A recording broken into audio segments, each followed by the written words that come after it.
Queridos amigos, Shalom, uma boa noite para todos, que o Eterno abençoe a todos vocês e a seus familiares. Muita alegria e paz para todos nós, né? Bom, minha gente, estamos aí com diversos problemas acontecendo no país. Querem barrar Bolsonaro de qualquer jeito. Existe uma luta danada, né? Bolsonaro realmente tem que ter muita força, porque não é fácil não. Não tá fácil governar esse Brasil. A esquerda não quer largar o osso. Eles acham que é deles, o país é deles, e só eles podem ficar no trono lá, né? Mas não vão não, tá? Acabou. Rede Globo, manda mais um embora. Apresentador do Globo Esporte, já era. Isso significa, Globo tá cortando, Globo tá caindo, Globo está no buraco. Mexeram com o povo brasileiro, mexeram com Deus. Vocês estão fazendo coisas sujas, novelas sujas, um monte de coisas imorais. Deus não se agrada disso. Tá bom? Já era. Outra notícia muito boa. Combustível, a partir de hoje, caiu o preço. Olha que maravilha, caiu bastante, hein? O preço da gasolina e do diesel. Parabéns, governo Bolsonaro. Tá tudo entrando no eixo devagarinho. Maravilha, 480 mil postos de empregos formais, quer dizer, tudo na carteira, registrado, carteira assinada. Isso é muito bom. Isso causa desespero para a esquerda. A esquerda, a coisa que ela não quer é isso, que o governo dê certo, que haja sucesso no governo, que o governo traga prosperidade para o povo. Isso a esquerda não quer. A esquerda se deleita com o desemprego, com a pobreza e com a miséria. A esquerda adora tanto a pobreza que ela manteve, né? 16 anos no poder e a pobreza aumentou. Os ricos ficaram mais ricos, principalmente o setor bancário, né? Então quer dizer que a esquerda, que se diz que luta pelo trabalhador, que luta pelo pobre, a gente sabe quem é que eles lutaram, né? Tá bem claro aí. 16 anos foram mais de 14 milhões de desempregados. Eles destruíram mais de 14 milhões de empregos. Mais de 14 milhões de pessoas sem ter ganhos para sustentar sua família. Essa é a esquerda brasileira que diz que é trabalhista, que diz que luta pelo trabalhador. Tá aí a resposta. Agora aqui está sendo feito um maior trabalho social. Bolsonaro está trazendo emprego. Não existe trabalho social maior, programa social maior do que emprego. Você tendo emprego, você tem dignidade, honra, você acaba conquistando as coisas que você tanto deseja. Você não fica dependendo de esmola, de político que diz que vai te ajudar. O político, ele vive às nossas custas, ele não tem nada para ajudar nós. O que ele faz é simplesmente desviar do governo para poder satisfazer uma pequena classe e garantir seu voto. Tá bom? Então, Brasil está começando a crescer.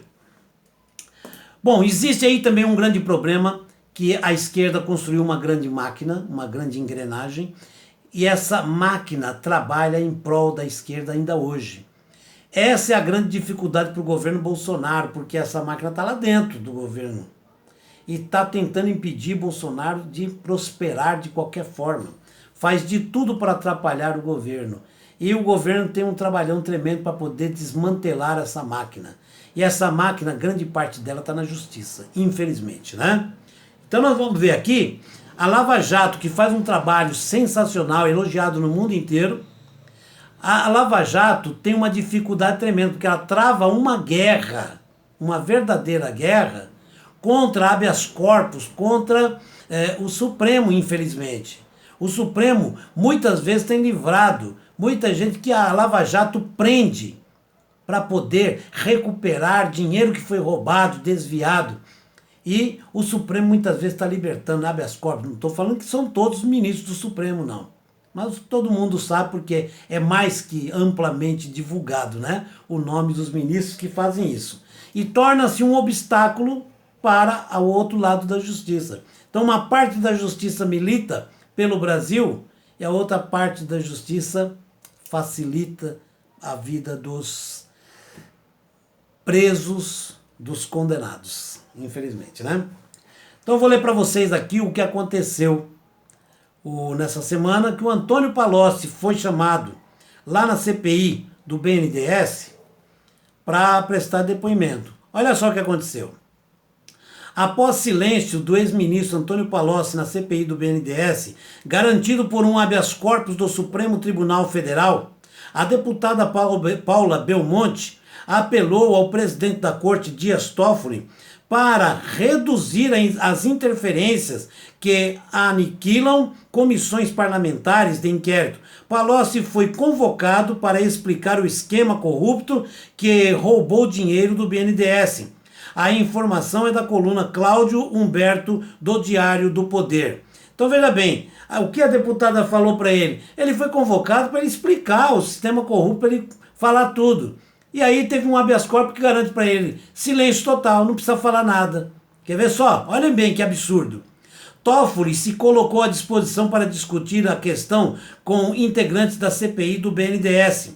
Sinalizou com eventual redução das interferências. Quando ele sinaliza com a eventual redução das interferências, automaticamente, vocês concordam comigo, que ele está admitindo que as interferências existem mesmo? E que ele só prometeu que, olha, podemos reduzir, ok? Então era simplesmente para acabar com as interferências, não é reduzir, acabar, que o Supremo não pode interferir numa investigação tão importante, onde vai recuperar dinheiro do Brasil, inclusive que paga o salário de vocês. A legislação penal e processual brasileira foi desenhada para serviço dos réus, dos condenados e dos indivíduos que causam dano à sociedade.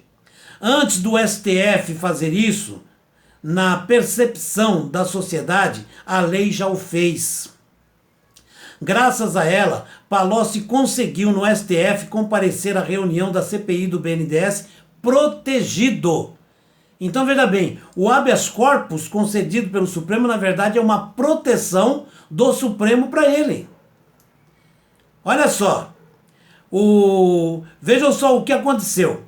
Ele foi protegido pelo direito de permanecer em silêncio, de não ter sua imagem registrada, de ser assistido por um advogado, de não ser submetido ao compromisso de dizer a verdade e de não sofrer constrangimentos físicos e morais em virtude de tais direitos ou prerrogativas, e que a sessão desse depoimento fosse sigilosa.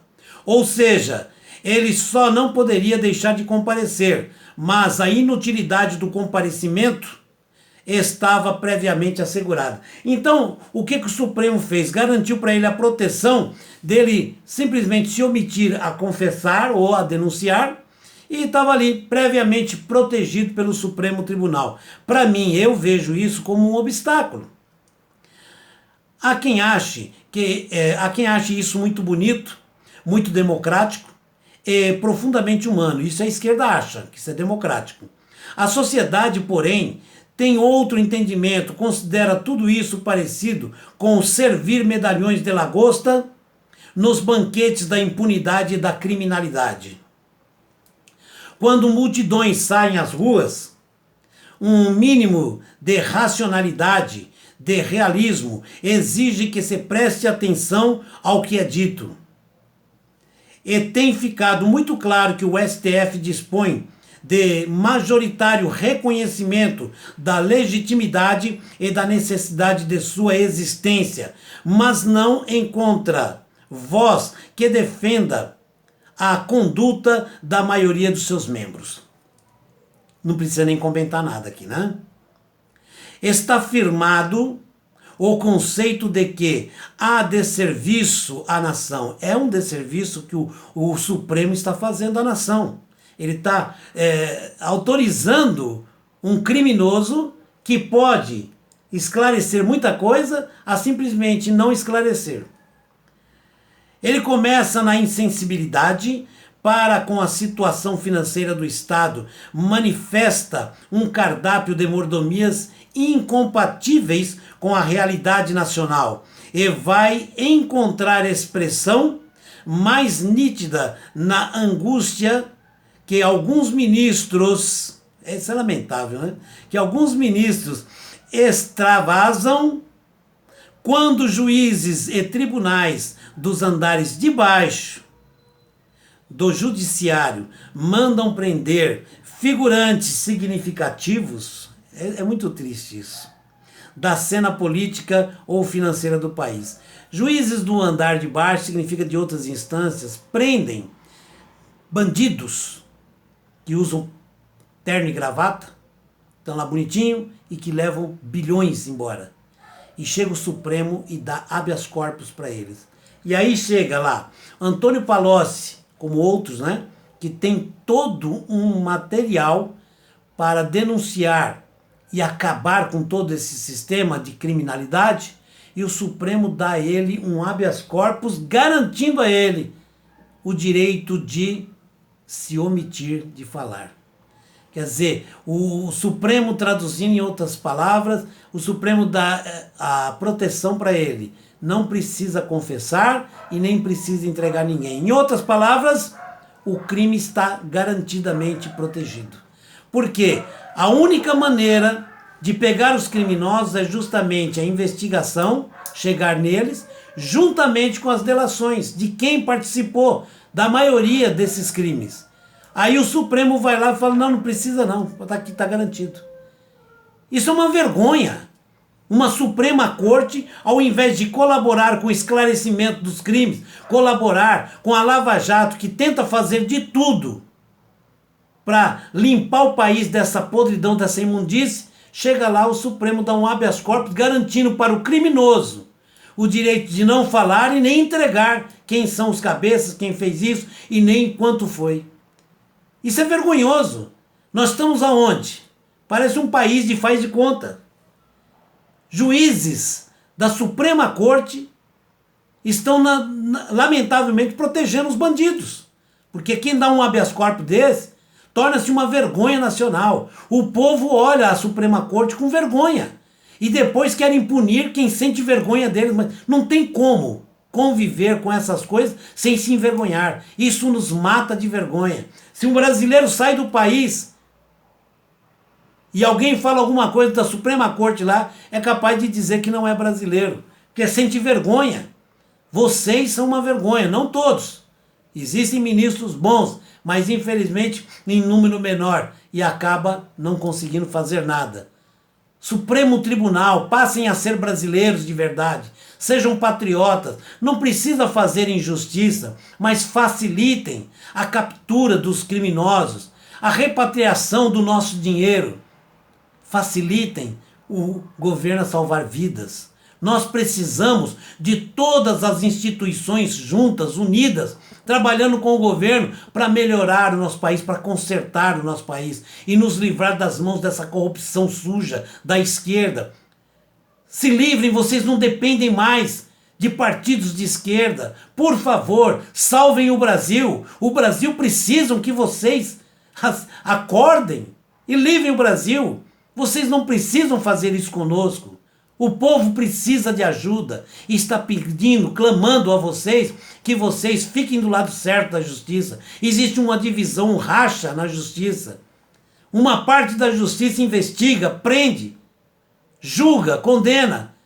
E vocês simplesmente vão lá, dá habeas corpus e solta. E ainda contesta a condenação. É lamentável isso. Como nós não vamos sentir vergonha de vocês? Sentimos sim, muita vergonha. Lamentável. Que Deus abençoe a todos vocês, meus amigos. Dê aquele like, se inscreva no canal e vamos em frente. O Brasil ainda vai melhorar. Shalom.